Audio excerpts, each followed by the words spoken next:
Hey, hey, hey. Hello, everyone. Welcome to another episode of 5 Lug Racing. My name is Don. With you, as always, my partner in crime, Ryan. Ryan, always a pleasure to see you. Thank you guys for being here. We're going to unpack Richmond Raceway. We're going to look ahead to Daytona, the final race of the regular season. Even though we've already got a regular season champion, we are going to finish out the regular season there at Daytona. We'll talk about that a little bit more. Of course, we want to shout out our incredible sponsor, KK's Diecast community. Absolutely wonderful community there on Facebook for you guys to go check out. Incredible deals on diecast, memorabilia, all that good stuff. We'll leave a link to his diecast page there in our description for you guys to go check out. And of course, like every week, Kevin and KK's Diecast community has a Diecast of the week for you to go bid on. They do silent auctions live. It is incredible. It's so much fun to watch everybody bid on these cars. This week, we're working with the winner from Richmond, Austin Dillon. We've got a 2024 Toys for Tots to choose from, the 2022 Daytona win. That's a really cool looking car. And there's also a 2014 Dow Elite to go bid on. Make sure you go check out those links. We'll leave down there for you guys to check out. It's so much fun. I love doing it. I love it. Ryan, excellent to see you, bud. As always, we've got Richmond in the rearview mirror. Let's talk about that a little bit. We got Daytona on the horizon. We're going to discuss that a little bit more. How you doing, bud? Oh man, I'm doing good. Good to be seen. Great to see you as well. Appreciate Yeah, those diecasts of the week they're neat looking cars. It was cool to get that graphic together for him. That Toys for Tots car, I almost forgot he ran that scheme. That's a neat one you. Yeah. to add to the collection. It's kind of, you got that little Christmas vibe to it. Yeah. And it's signed too, which is really cool. Absolutely. And that Brez tree one, that you're not wrong. That is a cool looking race win. Yeah. I got the Um, convertible over it and everything. yeah, that's a neat one. But yeah, Richmond, Austin Dillon, congratulations, man. I mean, there was no controversy at the end of this race like there was a year prior. Yeah. Austin Dillon had a piece again all weekend. They showed speed, and Richmond just seems to be a place he has figured out, dialed in, and he says he loves the track tire configuration and a track where it has tire wear like that and tire management is such a factor that it plays into his advantage. Well, I mean, we saw that and it worked out really, really well for him. The way that they played the strategies, and man, these strategies, they were all over the place. I'm going to just say right now, a round of applause to NASCAR and Goodyear Yeah. for bringing us a tire package at Richmond that works. Yep. Richmond is raceable again. And we saw multi lanes working because some drivers were making it work. Shout out to Shane Van Gisbergen. I was listening in, trying to see the maturation process of how they're getting him ready for the oval. So I had his scanner on, and I um, I really enjoyed listening into that process this weekend, and I chuckled because at one point they called him Shane Van Larson because he was running the high line and passing Yeah. cars. He was one of the only ones with incredible pace up high the entire race, Yep. and making it work. He passed a lot of cars up high. When's the last time you saw the upper groove work at Richmond? And does it surprise you that someone like SVG went up there and found some speed? I mean, that was really fun to watch, to be completely honest with you. Yeah, it was fun listening to him saying it's dirty up here, but I'm gonna have to clean it off because he made it work. And the reason why he found that line is because early in the race he was so tight he couldn't turn. Yeah. So he was running the high groove to make time or Yep. to try to find a faster, and it just worked for him up there the entire race. I mean, they didn't have the front end um, traction they wanted, so yeah, I mean, you talk about making lemonade out of lemons, right? I mean, they just found a way to make it work, and it was really really fun to watch. And he ties his best finish ever on an oval with a P14. Yep. So that's the trajectory that they need going into the playoffs. So it was really cool to see that, because Daytona is a wild card, and we'll talk more about that in a little bit. But yeah, I mean, passing at Richmond was really fun. It was really fun to see these strategies, and I get excited looking forward into the future, knowing that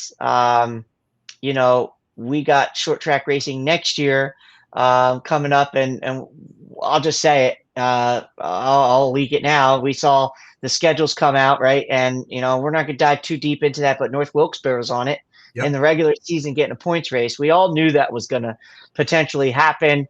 It just got so much favor from the drivers this past All-Star race that they were pushing for that.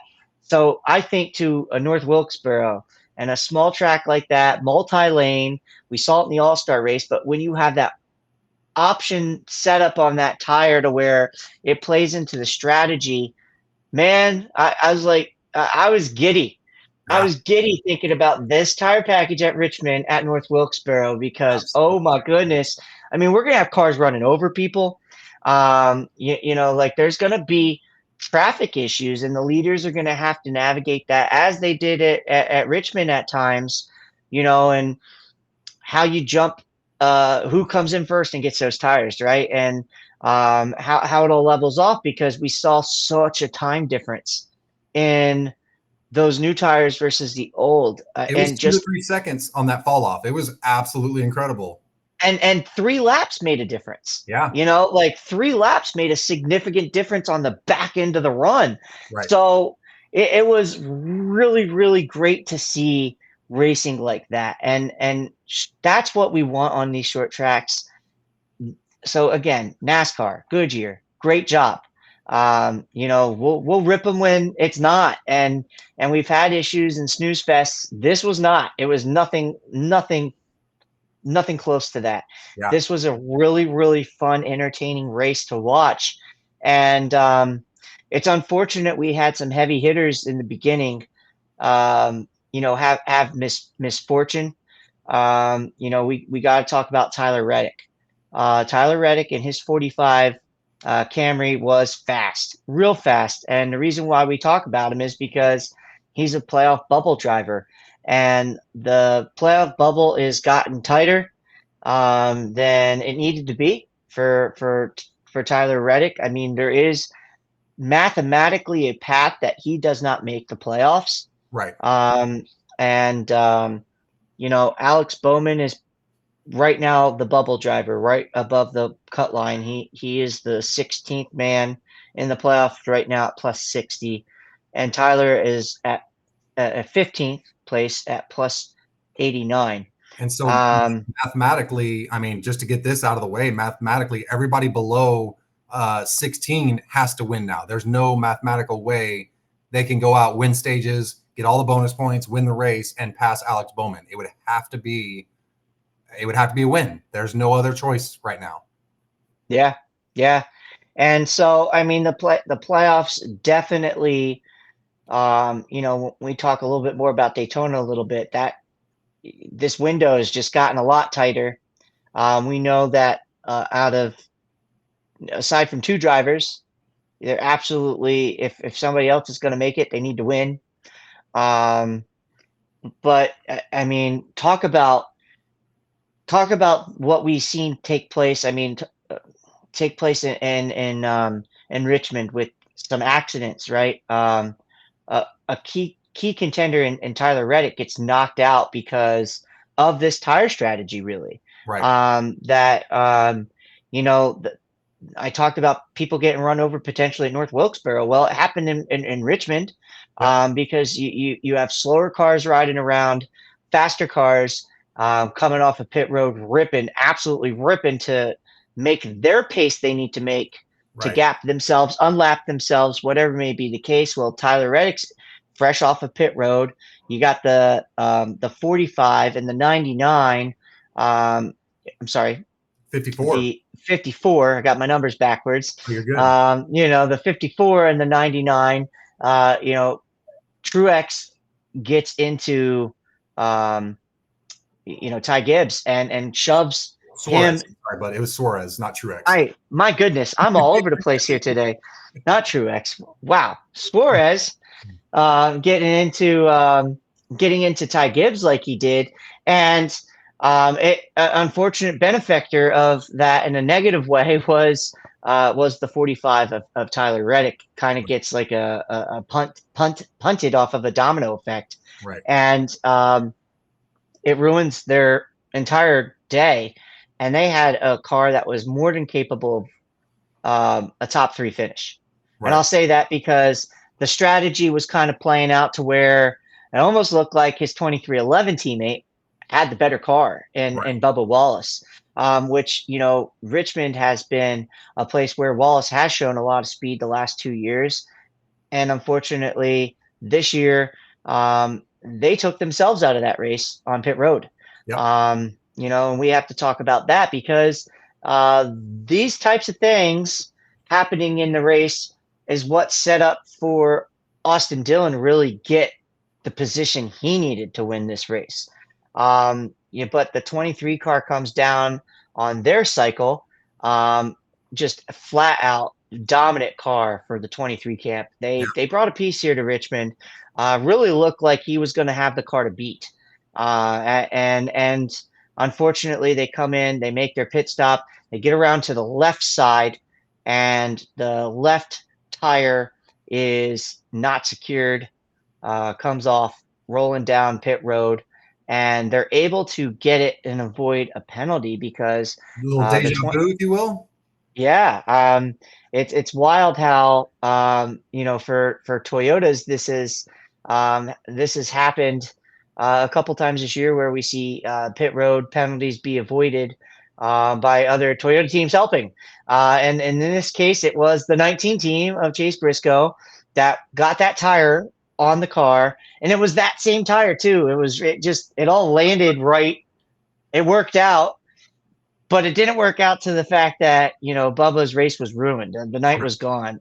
They lost way too much time, too many laps down, and just not enough time to recover from it.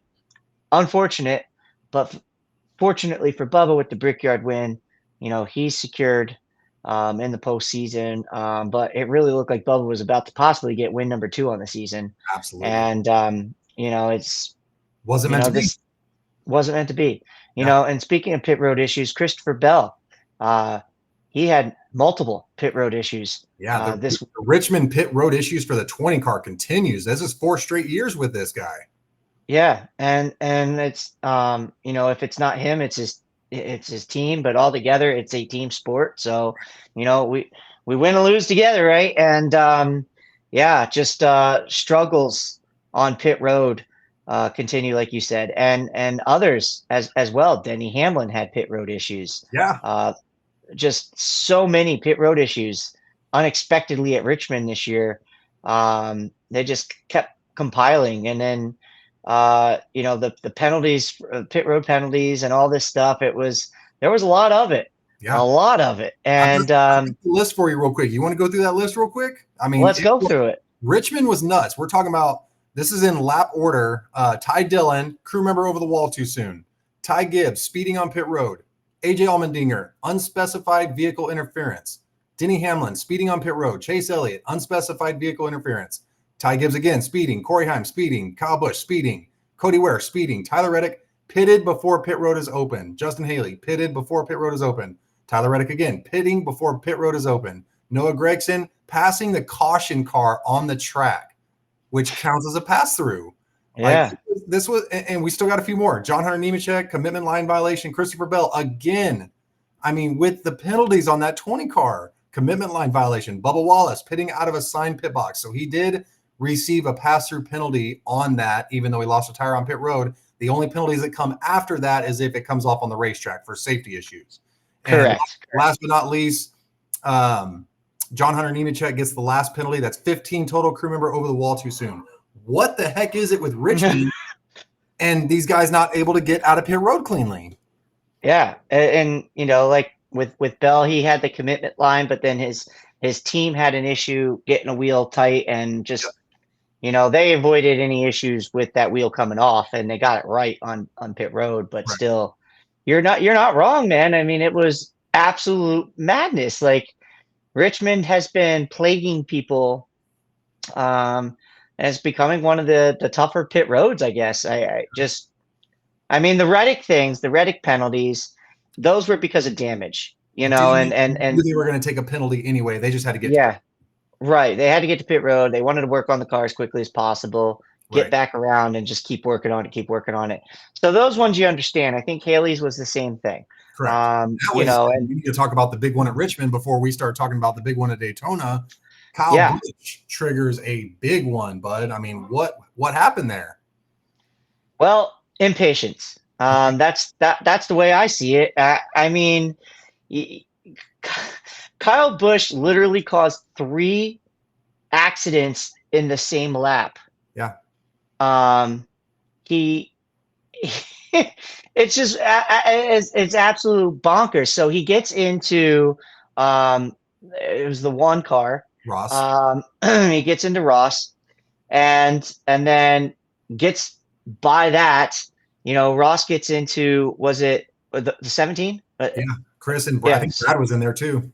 Yeah. So, they're all mixing it up there. He gets around that and then goes into and causes a huge accident right after getting into that, just because of impatience. Yeah, he drives into the back, Chase Briscoe, turns Briscoe around in Right. front of basically, I would say 18 race cars that had nowhere to go. And they just all wash up, really nowhere to go. So they're all riding and washing up the higher line in the turn. And somehow Busch comes out again. And then Busch gets out of that unscathed. Chase Elliott is trying to avoid that whole melee of cars riding the wall, getting damage, hitting off of each other, thinks he's clear, but then here comes Busch and boom, just absolutely drills the 9 car It was a bad into lap. the wall. And Chase Elliott has his first DNF of the season, Yep.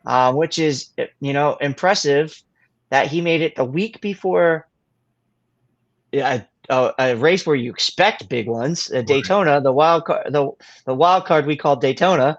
The regular season finale, though, he made it a week before the regular season finale without a DNF. That's impressive for him and that nine crew. But just that car was absolutely kaput. I mean, there was no fixing that one. It was toast.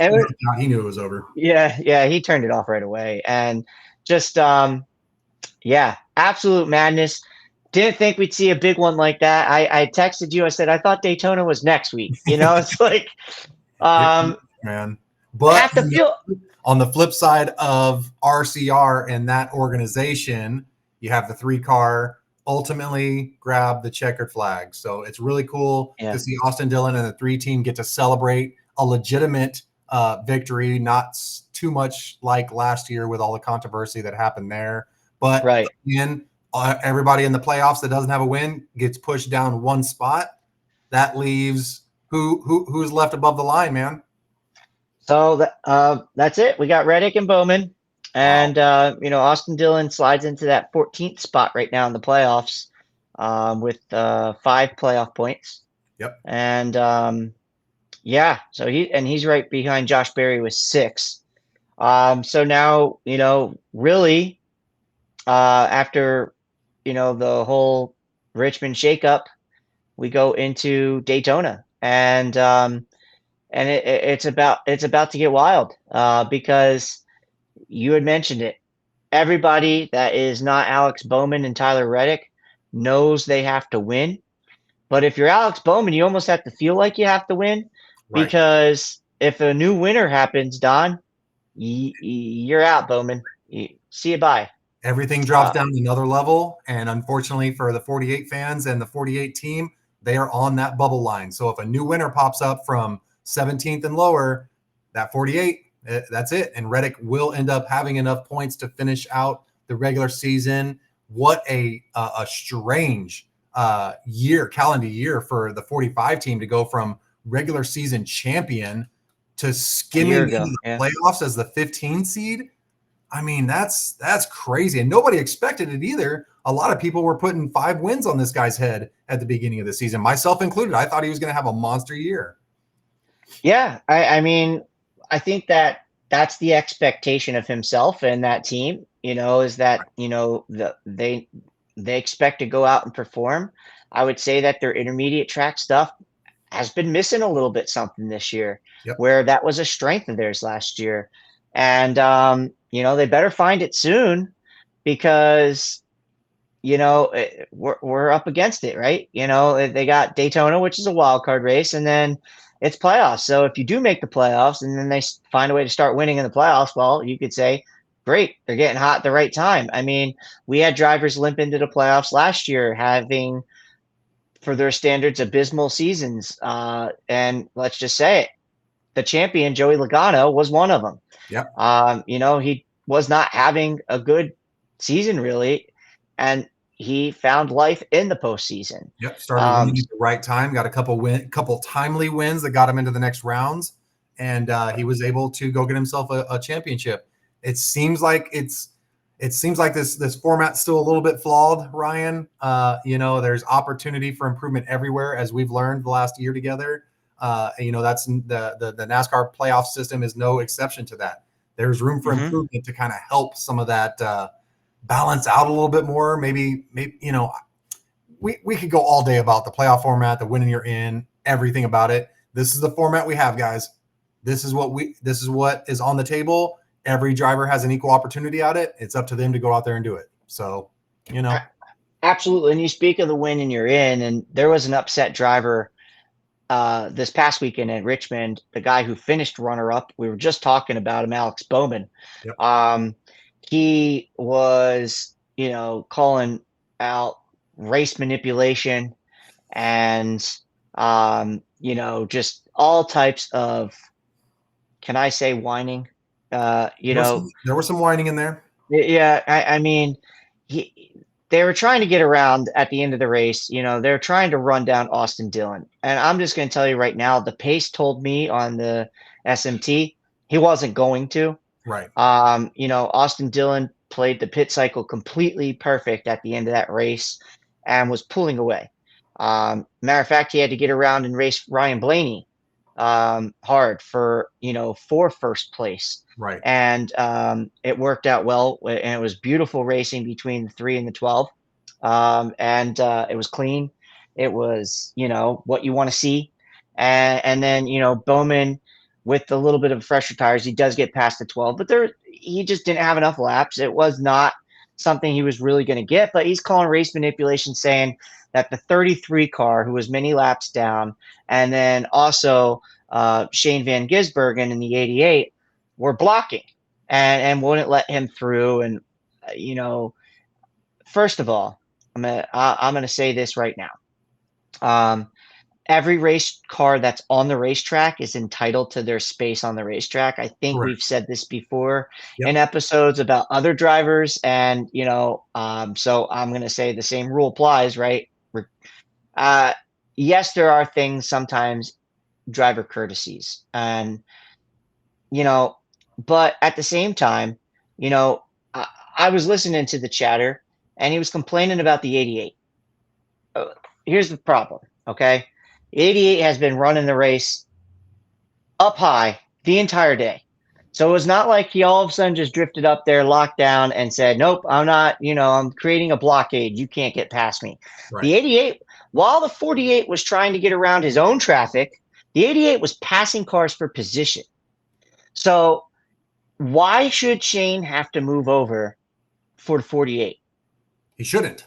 He shouldn't, exactly. And I have something else I want to add to this because it's getting frustrating. We saw this at Martinsville last year, and we saw it with the same team do it in the favor of Hendrick Motorsports. You fast forward 10 months. We saw it with an entire manufacturer do it for Hendrick Motorsports. Let's add that dynamic to it. Yeah, absolutely. You're absolutely right. To have a Hendrick driver complaining about race manipulation as if your own organization hasn't benefited from it within a year. Come on, guys. That's just silly. And let's be honest here. He's complaining about a Chevy and another Chevy and he's in a Chevy trying to chase down the Chevy. There's no There's no way. manipulation There's here. no way. There's no manipulation here.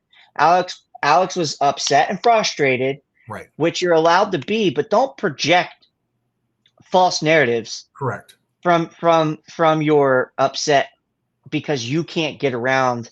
Listen. All right, they call Shane the road course ringer, and that blows me up. I hate it. I hate that. I hate that terminology. But your oval ringer couldn't get around the road course ringer on an oval. Figure it out, fellas. I'm just gonna say it. Like, why is it so hard for Alex to pass Shane Van Gisbergen if Shane's only good at road courses? I'm not understanding it's not making sense, Ryan. Make it make sense. Right. Well, maybe because that 88 actually found some serious speed on the top of the track, and figured something out, and nobody else was doing it, and it worked out well for him. And like I said, he was going through his own race and own traffic and had fresher tires and all that stuff. The cars behind him. He doesn't care.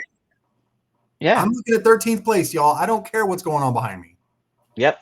So, exactly. It is what it is. There's an opportunity for Alex Bowman to kind of look back on that, and maybe he can use it as a learning opportunity to handle his emotions a little bit better when a race isn't playing out in his favor. I know all of us as human beings have that opportunity to be better. So let's hope he utilizes it, because that was a little immature on his part, and I think he'll be better moving forward. Sure, and I mean, I get the frustration. You want to go out there and give yourself a chance to win, but I mean, the gap was too big. Correct. To close in anyway. Yeah, and Austin was absolutely flying. He was on rails. Yep. At the end of this race, and like I said, he played it perfectly as far as when to come in and get them tires, and as far as who the people would be around him at the end of this race. Right. He outraced those people on the track and with pit strategy. The 3-team executed flawlessly. Yep. And they're holding the trophy. Yeah, they're holding the trophy. They're in the playoffs this time, and now it's time to talk about some Daytona action. All right, let's talk about it. Daytona International Speedway, the world center of racing, y'all. Daytona Beach, Florida. Looks like there's going to be some rain this weekend. No surprise there. That's just Florida in a nutshell. If you hadn't figured it out by now, if it's race weekend, it's probably going to rain. They'll navigate around it. We'll definitely get the races in this weekend. But yeah, man, let's talk about it. What do you got for me? Well, let's start with the Xfinity news, because as we remember, Connor Zilic in victory lane gets injured, breaks his collarbone, and has to have surgery for that. The surgery is really to expedite the healing process and hold that collarbone in place, because homeboy was trying to go racing the rest of this year still. And it looks like he's not going to miss a race. All the reports are coming back that Connor Zilic is on the entry list in Daytona. Good deal. Now, we have not heard the strategy. I am not them, and I'm not Justin Marks in Trackhouse Racing, and you say, why does Justin Marks matter? Well, he's the one who owns the rights to Connor Zilic. Right. He's under Junior Motorsports right now. Yeah, right. I mean, he is on top of Junior Motorsports. He's leasing Connor to Junior Motorsports. So Justin Marks definitely gets input in this. Junior Motorsports gets input in this, and let's be honest, the driver himself should have all the input in the world, because it's his health, his longevity, his career. But he wants to race, and that's the mindset of Connor Zilic. He wants to go out there and race. Now, like I said, I'm a nobody in this, but if it were me in Daytona, I'd let him qualify, see how that feels. He's going to go qualify his car. Right. He's going to start his car. Does he stay in the car the entire race? That's really interesting to follow, to see exactly what's going to happen with that 88 car, as they've got bigger things than Daytona on their list of worries right now. So, yeah, absolutely. And this is not their cutoff race. Right. So their playoffs actually don't start. We have Daytona, Portland, then Gateway, then their playoffs start. Right. So their cutoff race is, it's 3 weeks away. I see this as, okay, Connor can, with the NASCAR rule book, the way it is, a driver starts the race, they're the ones that get scored for the points. Right. So he could run one lap, come down pit road, get pulled from that race car, and let somebody else go rip and tear for the rest of that race. And if there's an accident, he doesn't have to be a part of it, Right. And that's, in my opinion, and again, this is my opinion, so in my opinion may not matter in this situation. That's the way I would approach this one, because the following weekend, Portland, that's a Connor Zilic wheelhouse race. Playground. He can absolutely go out and win Portland. And why I say he can win Portland maybe easier than any other road course they've run this year is because that weekend aligns with another NASCAR weekend, and the fact that the Cup guys won't be there. They'll be in Darlington for their playoff race. So you're not going to have an SVG in that field. You're not going to have those other guys that have been coming to run the road courses to worry about. It's going to be Connor Zilic's show, possibly, and I mean, no disrespect to the rest of the drivers in the field.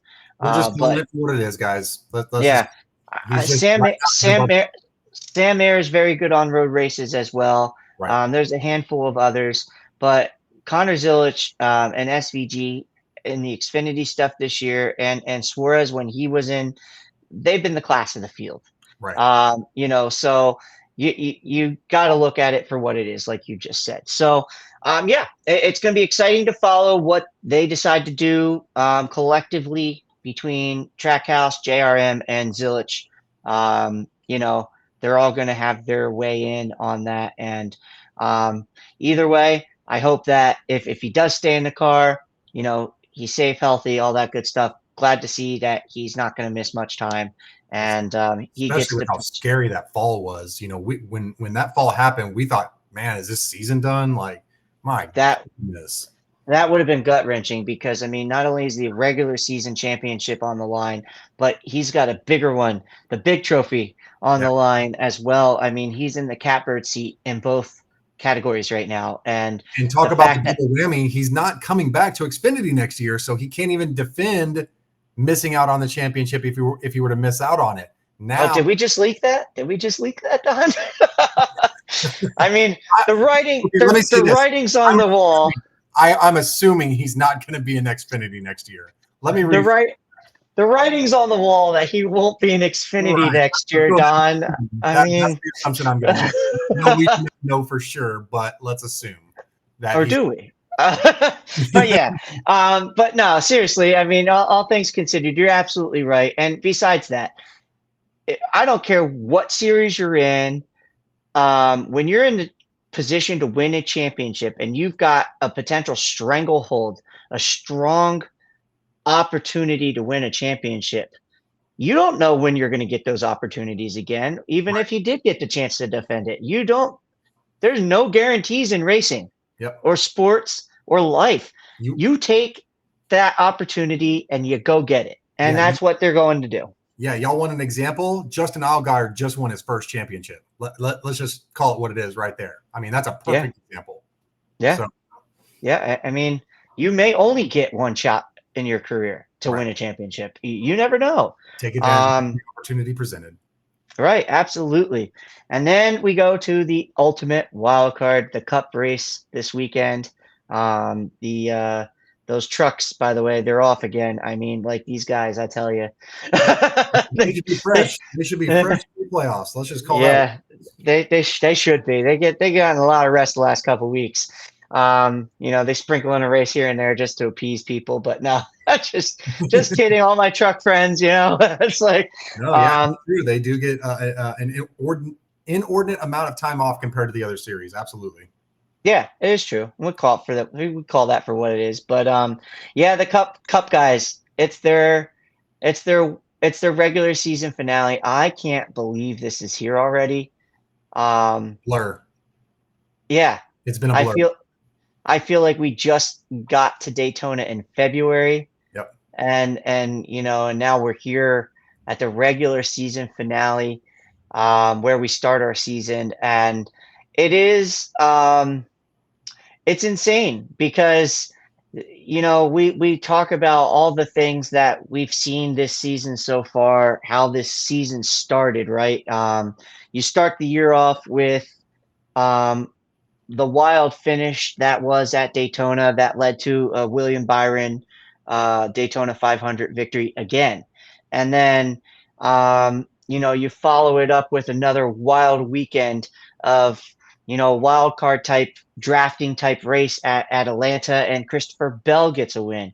And then he rattles off three in a row. And you're like, oh, wow, Christopher Bell out of the gate. Woof. And, and then you get a new winner, first time winner in Las Vegas with Josh Berry and Wood Yep. Brothers Racing. And, not for nothing, they came out of the gate very strong, very consistent. They've kind of teetered since then. It's kind of been their stock was rising, they peaked, and then it's kind of dipped back down. Then you have a familiar face in Kyle Larson get a win in Homestead.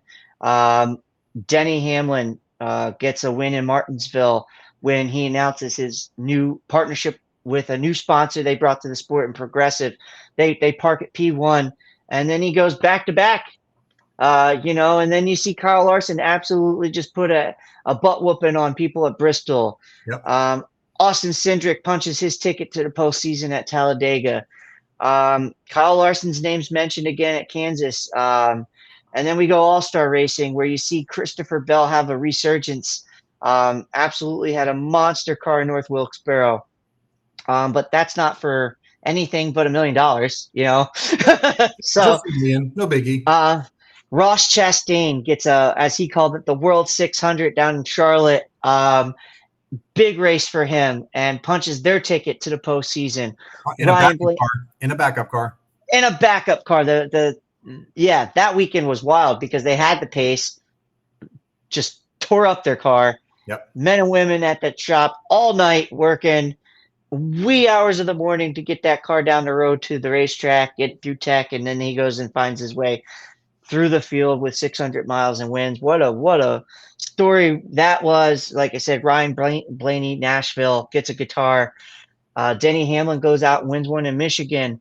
And then we go to Mexico City, and we started the summer of Shane. Yep. Shane Van Gisbergen just still driving away in Mexico. Rumor has it he's about 40 seconds up on the field right now. Yeah, I mean, seriously. And then fast forward a week to Pocono. What a special weekend that was for us, Don. And we get to see Chase Briscoe win his first career win with JGR. Absolutely. First win with his new team. That's always a special occasion, and we got to be a part of that. And then you go to Atlanta, where the hometown kid Chase Elliott gets to ring the siren. And then we go to Chicago, and it's more of SVG. And then we go to Sonoma, and we get a little bit more dose of SVG. And then we realize this guy's really good on these road races, guys, in case you haven't caught on yet. Yeah. In case you've been sleeping in that Rocky yeah, right? Yeah, really. And then we go to Dover, and we see Denny do it again. And then we get some magic for Bubba Wallace at Brickyard. Gets to kiss the bricks, and what a special, misty-eyed moment that was. Yeah. Iowa brings William Byron back to victory lane, where he had been struggling to find it since Daytona. Then we go to Watkins Glen, more of that Shane guy. Yep. And then we just had last week at Richmond, where Austin Dillon punches his ticket, and now we bring you to the regular season finale. We bring that little recap. Why? Because this week could be another one of those special moments for a guy outside looking in.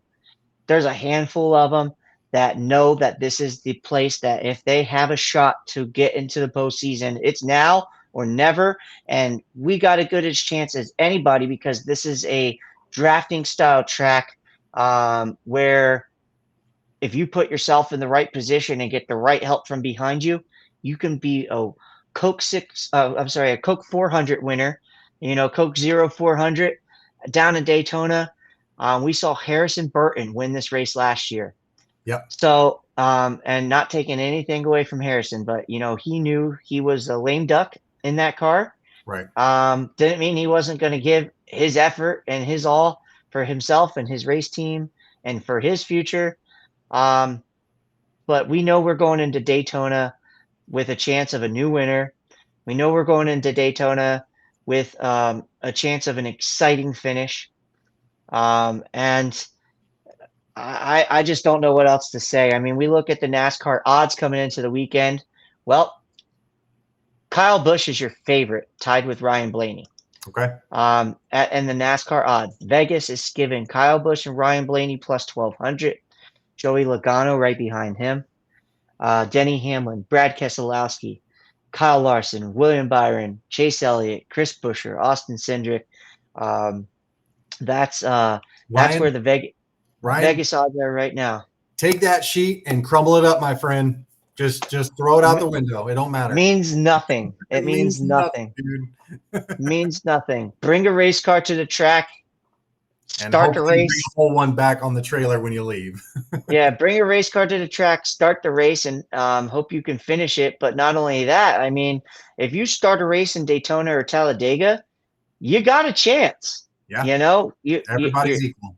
It's like that meme. So you're saying there's a chance, but I mean, we look at the driver averages, and I want to talk about that for a second because I always talk about statistics, right? And statistics do matter at a track like this a little bit, and here's why. Handling plays a factor at Daytona where it doesn't as much at Talladega. Okay. And there's also a lot more of a track too compared to Talladega. Correct. And you know, you've seen certain drivers where this track tends to bode well for them. Yep. Let's talk about the guy who leads the series in active starts of 3 or more with the best average finish, and that's John Hunter Nemechek. He's got a top 5, 2 top 10s here in 3 starts. And, you know, the others that we're going to look at have an average of about 7 starts. Reason why? John Hunter was in Xfinity and trucks. So you can't hold that against them. We can to a degree, but he's made the most of these opportunities in his 3 starts. He's avoided the messes. He's found a way to the good finish. And that matters. Obviously, this is a place that suits him. He's got something figured out here. Alex Bowman, he's a bubble driver, right? He's the next in line with an average finish of 10.4. And Nemechek was 9th, by the way. The one that sticks out here, one of the guys who showed a tremendous amount of pace in the qualifying races, Bubba Wallace. It just seems like a Daytona win is evading this man, and it's going to happen one day. He's going to get it. He's really good here, folks. You could say what you want about him, love him or hate him, but there's no doubt he can race these drafting style races, and he loves Daytona. He won a qualifying race here finally this year. You know, Chris Buescher, he desperately needs it. He knows how to win here. He's won this race down here. Kyle Busch, right behind Chris Buescher, 12.3 for Buescher, 12.9 for Busch.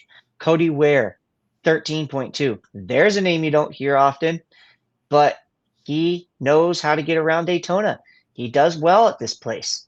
Austin Cindric, Daytona 500 champion. Christopher Bell won a drafting style race this year at Atlanta. Chase Briscoe, your Daytona 500 pole sitter. Ryan Blaney, Ty Gibbs. You know, again, these stats at the end of the day, they kind of don't matter. Like you said, you can ball them up, throw them out the window. You know, may the guy who's in position at the end hopefully avoid the wreck and not get spun or whatever may be the case. We're going to have to just see how this one plays out on the track. There will be cars that are strong for sure, ones that can pull the pack, and ones that are better pushing. We'll have definitely look for the Penske cars to be pulling that entire pack around for most of the evening. You know, that's just something we see at Talladega and Daytona every single year. That 2, that 12, and that 22, along with Josh Berry and that 21, that Wood Brothers affiliate. Those guys are always just pulling this pack around these racetracks. Yep. And, you know, you're going to see the Hendrick bow ties. You know, I for one, think the Spire cars are going to be strong. I really think, you know, Michael McDowell's a Daytona 500 champion. Justin Haley has won this race. You know, something to think about. Carson Hocevar, could Daytona provide another first-time winner? Yeah, absolutely. It's notorious for doing it. I would say there's more odds of that than a repeat winner this weekend. Yeah. And that's the thing. You know, is that is that first time winner going to happen, or a new winner this season going to happen? The odds are good, and the odds are in his favor. I feel like it's going to happen. I feel like we're going to be sitting here next week previewing the playoffs, talking about a first time winner and how it mixed up the whole playoff scenario once again. Just like we saw with Harrison Burton last year. Yep. So, and what a special moment for the Burton family to have Jeff up in the booth, had his mom down in the pit box, had Lee Diffie with an incredible, beautiful race call for that family to get to enjoy for the rest of their lives. I mean, I still get chills thinking about Lee Diffie's call at the end of that race. So yeah, it's just such a special place. It's magical. There's something about Daytona when you walk in, it just hits different. And this weekend is not going to be any different. And there's going to be 20 guys looking for that last playoff spot. I can tell you that right now. You're not wrong. And with that, it's the time of the show to talk about the Pick'em Spotlight. Let's pick 'em, bud. Yeah, man. So my dark horse this week. It's hard to pick a favorite. I'm just gonna say it. So, my dark horse this week is a guy who also gets it done here are on these style tracks, and that's Ricky Stenhouse Jr. I'm just going to say, Ricky Stenhouse Jr. absolutely can find himself into postseason by the end of Daytona by winning. The team knows how to do it here. He knows how to do it here. I don't need to hard sell it. He's won this race. Give me Ricky as my dark horse. Love the dark horse. Again, it's anybody's game, right? So there really is no bad pick here. I'm going to go way against the grain because we always see this guy somehow manage to make his way through the big one and find himself finishing these races. Let's just hope his brakes work this time around, unlike Chicago. And let's run with Cody Ware in that 51 Arby's car. I think that'll be a lot of fun to see. I think it'd be crazy for that team and that organization to get a W. And why not Cody, right? Let's see. Bro, if he wins on beef and cheddars on Monday, because let's make that happen, Arby's. If that happens, that would be awesome.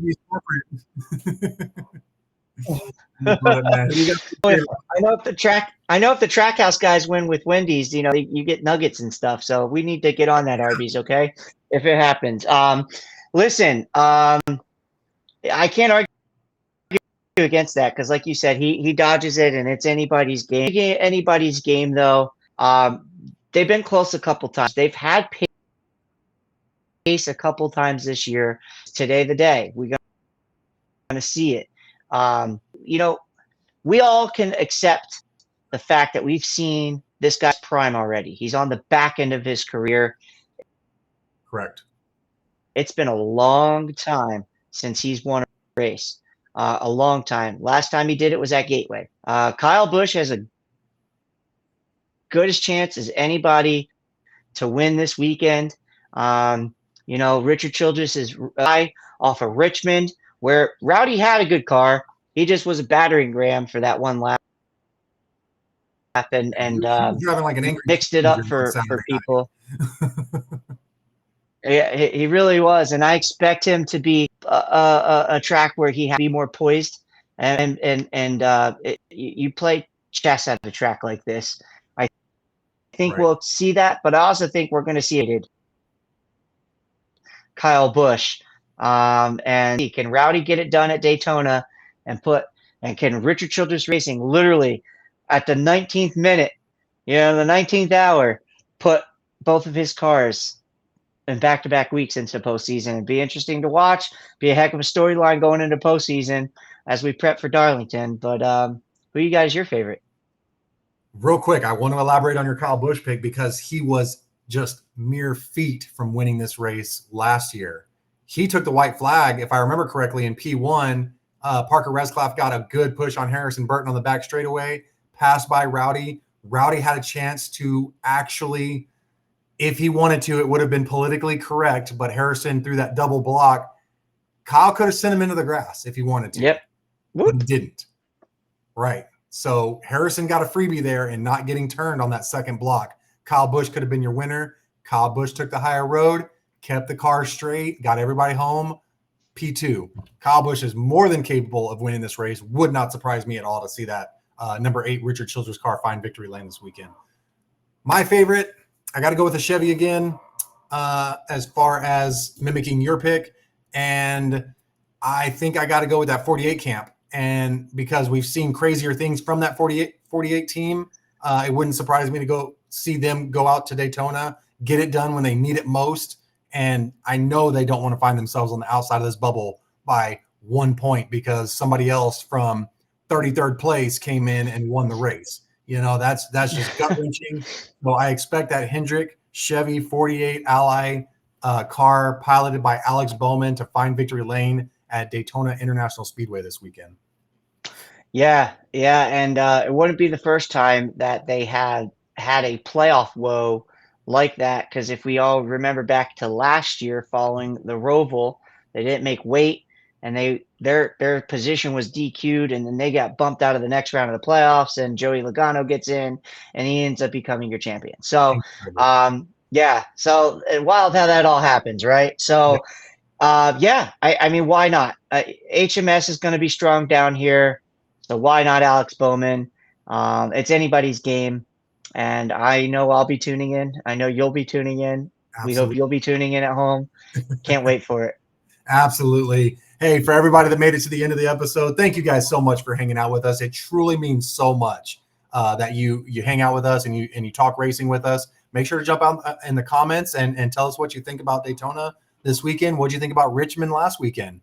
And what do you think about the playoffs coming up? Let us know. We want to engage with you guys. But yeah, from everybody here at 5 Lug Racing, thank you so much for being with us. And we'll catch you guys on the next one. Y'all take care.